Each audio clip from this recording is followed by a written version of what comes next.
Hi, welcome back to Squint and Its Mint. I hope you all had a good Christmas and New Year season. We've been pretty quiet since the beginning of December when we took our Escort up to Buriram and did a track day with it. I did a great job. You know, it was I don't know, 1,000 kilometers there and back and driving around and whatnot. Very enjoyable. We've since had another track day with it down at another much closer circuit. It's only about 150, 160 kilometers away from here. And we did that on New Year's Eve. No, not New Year's Eve, we did that on Christmas Eve. And yeah, pretty much taking it easy over the break. So really the videos of the Escort are pretty much done. Certainly the build videos. We've got some interior work to do on it, door trims and carpet and whatnot. I'm probably going to get that done quite soon. So there might just be an update of putting those in. But other than that, it's time to move on. And I mean, if you know me, you probably know I've got a bunch of projects on, different Escorts and BMWs and stuff like that. I've got a race car I've got to build. Maybe that's for later this year to finish that off. Something we started before COVID. And this is also something we started before COVID. This is a transit van that I bought a fair few years ago and was using in fairly rough condition, doing shows and support the racing, taking the tools down and the tyres down to the racing and whatnot. Yeah, we had a bit of an accident with it, broke the steering arm on it. It was modified and it was a welded component and it failed, so it wasn't too good. And at that stage we weren't needing to use the van because of COVID, so I sort of retired it, took it off the road, fixed the suspension, and then decided to do a bit more work, and then the Escort came along. And I worked halted on this, so now the Escort's done, it's time to get back onto this one.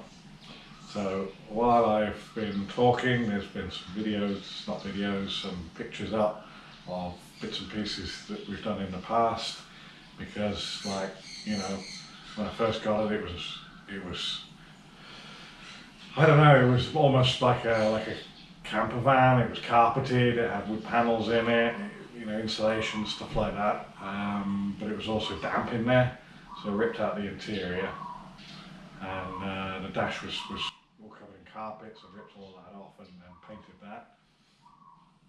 So we did a little bit of work on it, changed the seats in it, yeah, and used it really as a rolling restoration up until we broke it. So now it's mechanically sound again. The plan is to get it running again and then continue this rolling restoration theme. So we're going to change it to white. So I've just done all the preparation on the engine bay, which you'll see probably in a few videos time. And really, basically, when it's wired up, brake pipes are done, the mass cylinder and the servo are put back in, and we get it driving again, it'll become a rolling restoration whereby I can take a panel and work on a panel, paint it, move along.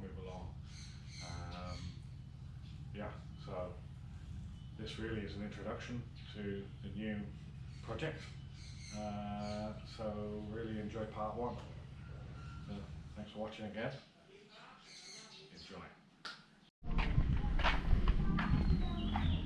This is our, I think, a 67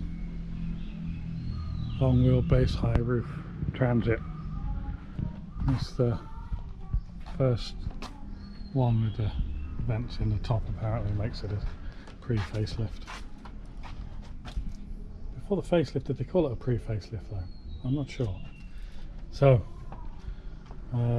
started doing work on this a while ago, and then stopped to do race car and Escort and other things. Wasn't going to use it because of COVID, so now I'm back on it to get the engine bay painted, plugged in, and hit the road again, I guess. It's never going to be a full restoration, it's just going to be a rolling do this, do that type of thing on this. Last time I pulled the battery tray out, it's obviously been damaged here before. Witness of sort of cuts and welding scars. But yeah, not dealing with that now. Did the front suspension on it because it actually came off the road when I was reversing it up in here, and I got the front wheel stuck against a curb, and as I gave it a real good tug, I snapped the steering arm on the steering box. And then we found out that it wasn't exactly standard under there. It's got these this disc conversion off from Toyota on it, with twin pot calipers, cantilever style calipers. But anyway, got it all fixed, better than it had been. Yeah, so we were on the way to having it repaired with some trips, and as I say, Kobe came along and we stopped. I stopped, so I need to get moving on it again. First thing is to deal with the surface rust. Negligence, my negligence, leaving it to the elements. I did have some sort of well, my favourite rust converter on it. It just held some of it off, but not all of it. So now I need to get it back to shiny bare metal. I will give it a go with this my favourite phosphoric acid. I shall sit here and patiently brush it on, brush it over, and see how good it comes up. I did this before with a roof on an Escort, and it's brushing and wire wool. Actually, below scrubbing stainless steel type thing, it actually came up really, really well. So let's see if I can get it to come up well again.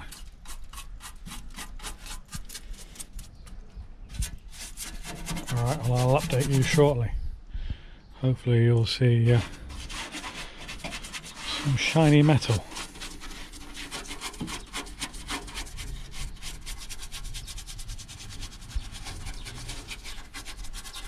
Cheers. I'm sure you can see some sort of improvement there. Didn't take too long. We'll just let that dry out, and I'll hit it with the rust converter, and then come back later and do some more sanding on it. Well, we've got the perfect weather now for bare metal work. Rain.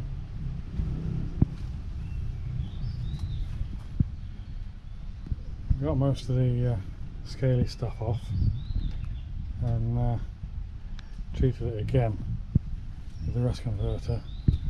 It's over here looking actually okay, quite good. But I've had a thought about building the battery tray back where it was originally. There's a bit of a space eater really. At the moment we've got this lovely wide open engine bay, and to sort of cover it or take up all that space there with a battery tray doesn't really work for me, especially when I've got to sort of repair this anyway. This is obviously a bad accident repair. I'm not going to change this for now. If I change that, I'll have to find myself a new wing and do it all properly. But we're just going to do the best we can and make it tidy. But what I was thinking of doing is making a cut through here and a cut through here, and letting in a shelf, letting in a piece of 90-degree, you know, shelf type thing, and putting the battery in there. There's no real need for that.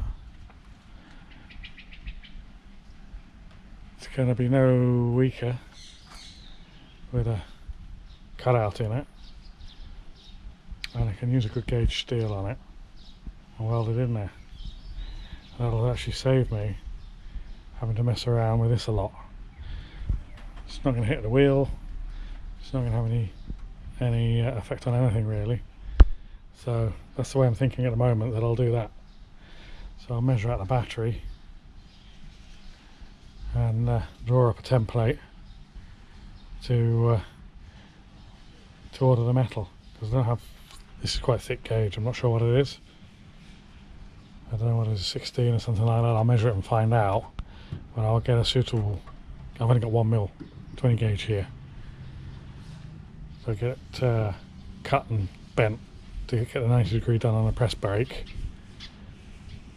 And if I'm smart, actually I can probably do, you know, the bottom, the back, and then the triangle sides on it, and get it all made in one, press brake bent, weld it all up, and then weld it in there. That'll be a nice solution. And then I can put this sort of grill support, radiator grill support thing back on there, and it'll all be done. I've just got the hinges over here. They were looking, well, one hinge, I don't know where I've just put the other one. There it is, up there. That's the other hinge. I'm just going to throw those in the acid rather than sit there scrubbing at them. I'll drop them in the acid and they can sit in there overnight and come out all rust free in the morning. I don't think, well, I'm not, there's no thinking about it. I'm not going to be doing any more prep on this today. It needs to dry out. What I just did though is I've just been down to the builder's merchant and bought some fine sand. So I've got a spot gun that I made. This is my spot blasting sandblast gun, made with an old beetroot jar and an old siphon gun. So I'm just going to use that to get in the nooks and crannies. Covered it all up with plastic, put some plastic down the bottom, and yeah, just go around. And I did a little bit of a trial on it yesterday in this area here, and it seemed to work well. Just getting into the nooks and crannies and whatever. So yeah, that's on the list for when it's dry as well. And once I get it all sort of bright metal and nicely prepped, rust convert it once more and then epoxy prime it. But I've got to wait for a dry day to continue. Right, the old memory's coming back a little bit. So I've got this battery tray here. Can't remember what it was off. The idea now is still to cut that out. That'll save about 3 inches. So going from there inwards, and it'll save me having to build legs underneath it, because the step should be deep enough to be able to use these bolt holes. So we've got 22 centimeters in height for the battery, so I should just tuck the corner of it, should tuck under there. The posts will be out to the left of it. Cut some metal and find out. There it is. Right, well, I just dropped my grime there and took a ding out of the disc. So like my cameraman, Mr. Russell here, he said, "Can't you use it now?" You can't, because of the risk of explosion. And of course I go, oh, risk of explosion, that could go in my eye. So I'll put some on. I'm changing the disc anyway, but I'm actually putting safety glasses on as well. Be a good example. Okay? So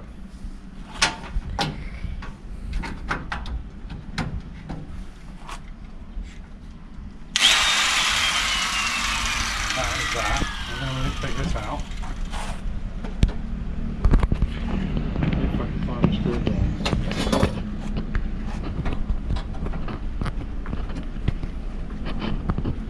These are poor man's Clecos. do have some Clecos. I'm not actually that poor.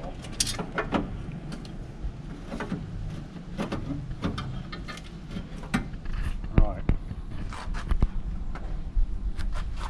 That was all bent and buckled up. Let's just straighten that out. That was all bent and buckled. Just hammered that into rough shape. It's a bit rotten on the back. We'll sort that out later.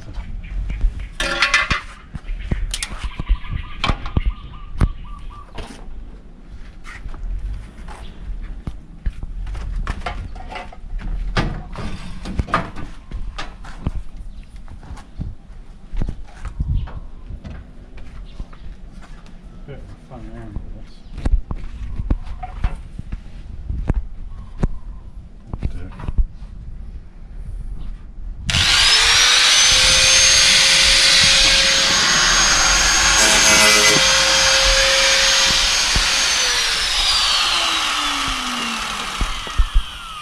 Right, just a sec.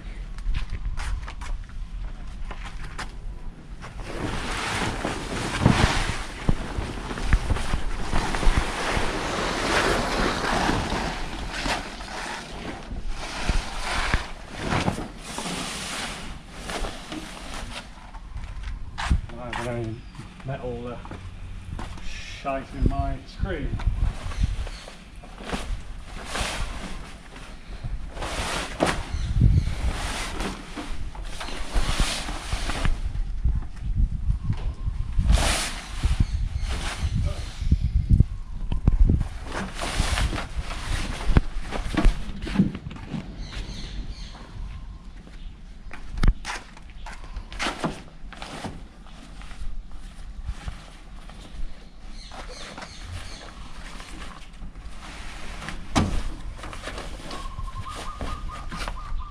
Do it.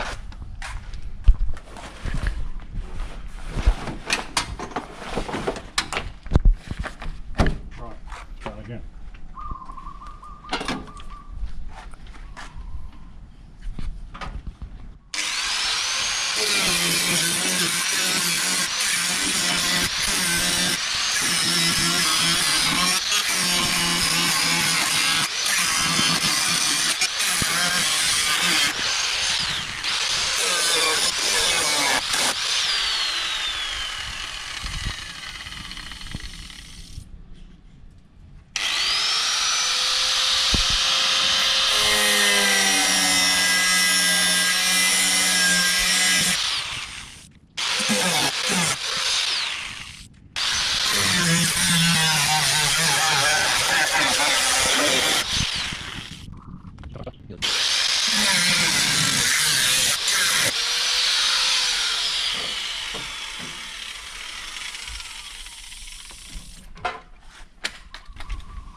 There we go.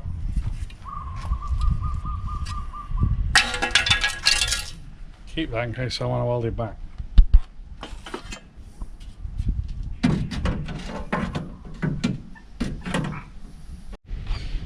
Right, something like that with sky hooks or string and bogies.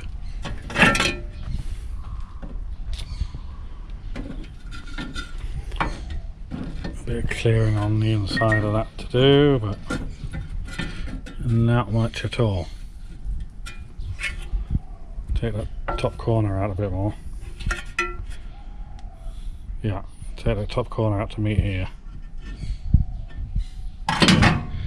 Cut it along here and down there, and then I can build my 90-degree shelf in there, and there's a bolt in there, a bolt on there. So with the aid of the old Cocoa Frosties boxes, I've made a battery tray.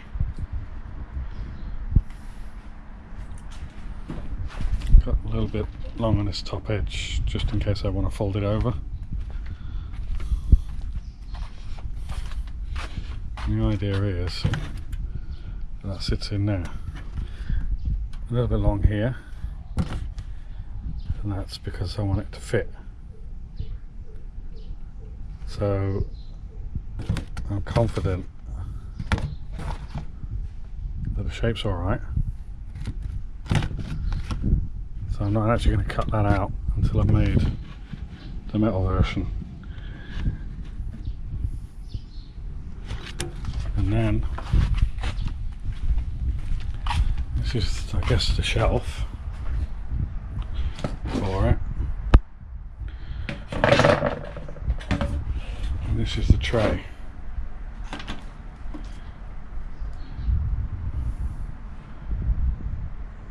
That's the battery down there. It does fit the tray. And this tray will bolt down into the shelf. So I reckon, without labouring the point too much, I should just get my finger out and start cutting and bending metal, which is a job I hate. We've got these big, I don't know what are they, 1200 by 2400 mil sheets. Measured the thickness of the metal that I just cut out of the car, and it's about 1.2 mil. This sheet I've got here is 1.1 mil, so I'm going to use that. I did think about using something thicker, 1.8 or 2 mil, but I don't think it needs it.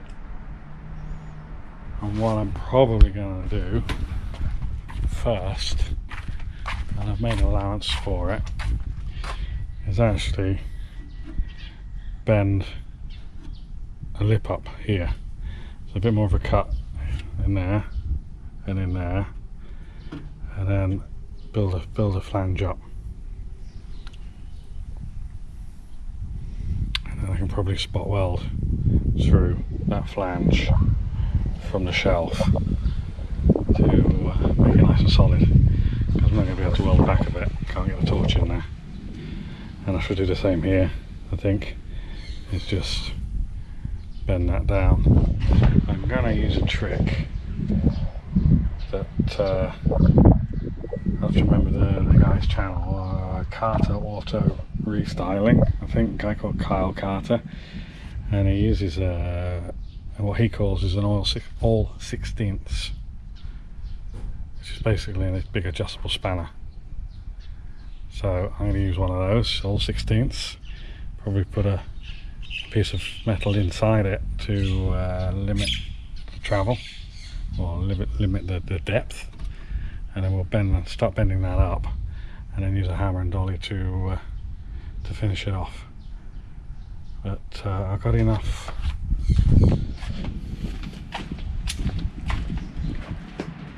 It's a blooming hot day today. Mrs. says it's the longest day of the year, but apparently that doesn't mean the hottest day of the year. Whatever. So I've got enough height to be able to drop that down, put a flange in there and drop that down a little bit. In actual fact, looking at this, I wonder, instead of bending that up, whether I just do bend the top over.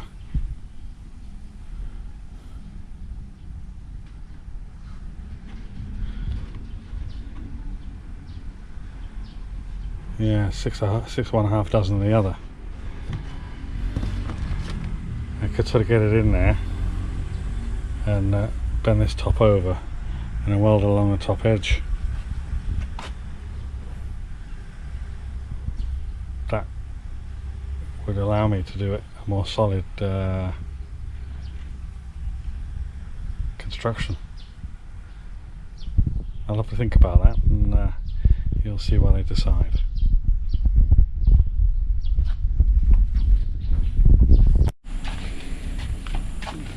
So I've just looked at that profile there, done an impression of it. I put the card up against it and then made the crease and just drawn over the crease just to see what the profile looks like. And I think if the battery shelf, tray, whatever you want to call it, was bent down to follow that profile, it'd be a mess. So I'm going to go with the original idea of turning that up and then welding through spots to attach it. So that's the decision there.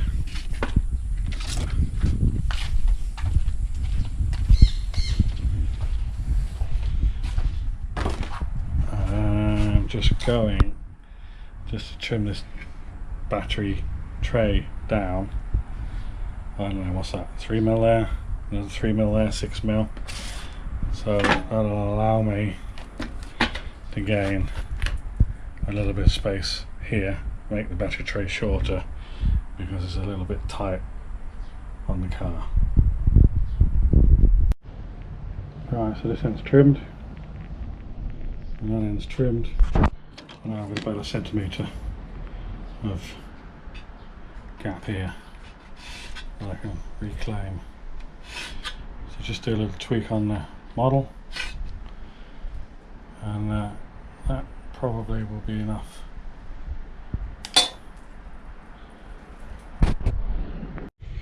Alright, mock it up again. So it all fits in there nicely now. The interference I was talking about was between this bit, sorry, camera angle, was between this bit and the tray. It's just still got an issue, but I think we can deal with it after the fact.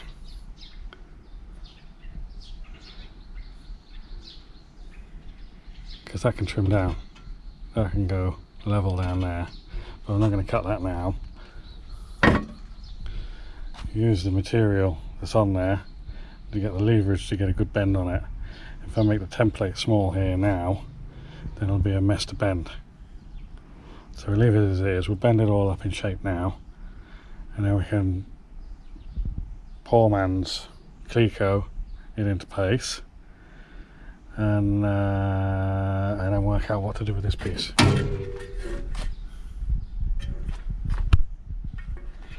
And we can work, because this will go. It's that that's interfering at the moment, and the battery obviously is going to raise up from this point here. I'm just going to grab my tape measure and make sure I've got enough height for the battery. But also, bear in mind what I said a few minutes ago, was that yeah, see, that might be a bit too high actually. I think I need 22mm for the battery.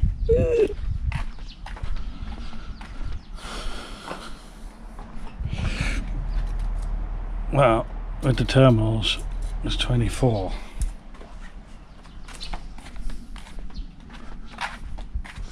So we could be going down a fair bit. The terminals are going to be out here, but if the bonnet's sloping down, we could be in trouble with the terminals.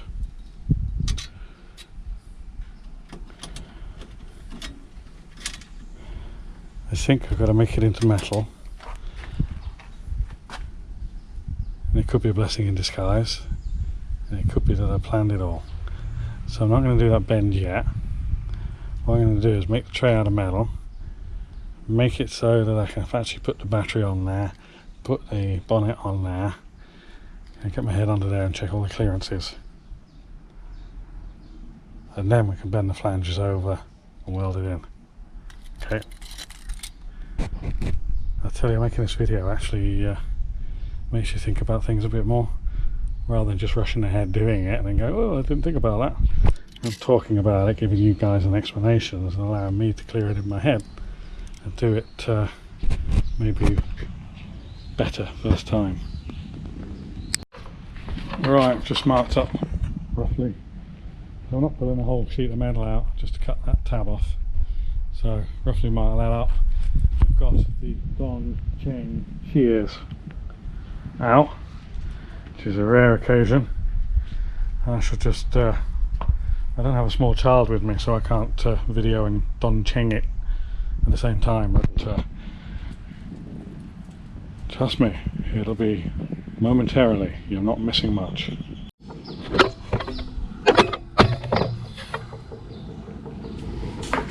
Right, set the camera up on the tripod. Obviously I've marked out the template. I have the Dong Cheng. It's a bit of an animal, this thing. Got some torque in it. More torque than a crossbow. And then you go, you go.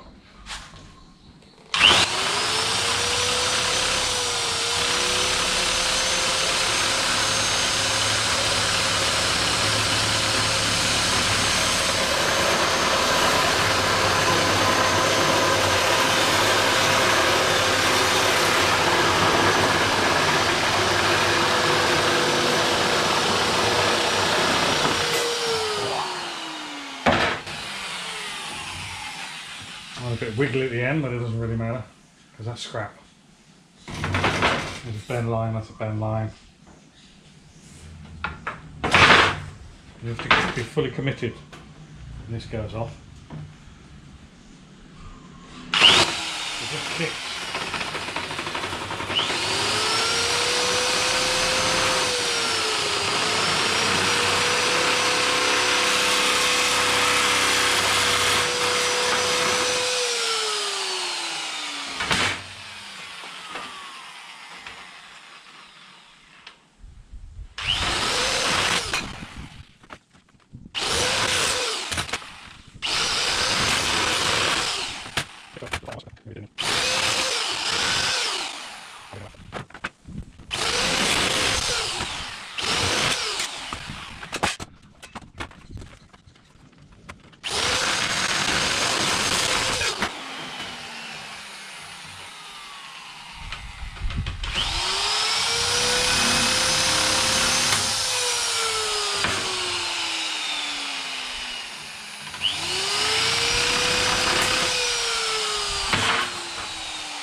Well, that should be it. Didn't take long at all, did it? Right. I used to use tin snips and angle grinders, jigsaws and all sorts of stuff. And I still do. That's what I'm doing. But that does make things a little bit easier. Obviously I haven't got shears or press brakes and things like that, so yeah. So now I think we're going to go over to the bench, find a strip of angle iron and some bashing sticks and start bending this thing up. So you may have noticed that some of these clips, actually all of the clips in this first part of the video, were shot quite a long time ago, probably about 18 months ago. You'll see in the background that the Escort was in primer, or was part of the way through its its job. But don't fear, because we've picked it up again, and the future or continuation of this series are sort of present day. Anyway, thanks for watching. Please like and subscribe. Subscriptions aren't really coming in thick and fast, and neither are the views really. I'm not really sure what happened towards the end of the last year, but some of the videos we were doing were only getting a couple of hundred views. It was earlier in the year, they were getting 1,000. So I'm not sure because it's because of our content or the algorithm or for whatever reason. But if you do like our content, please like and subscribe, share with friends, post it on Facebook, and try and help us grow the channel. Anyway, thanks for watching. We'll be back with part 2 of the transit build.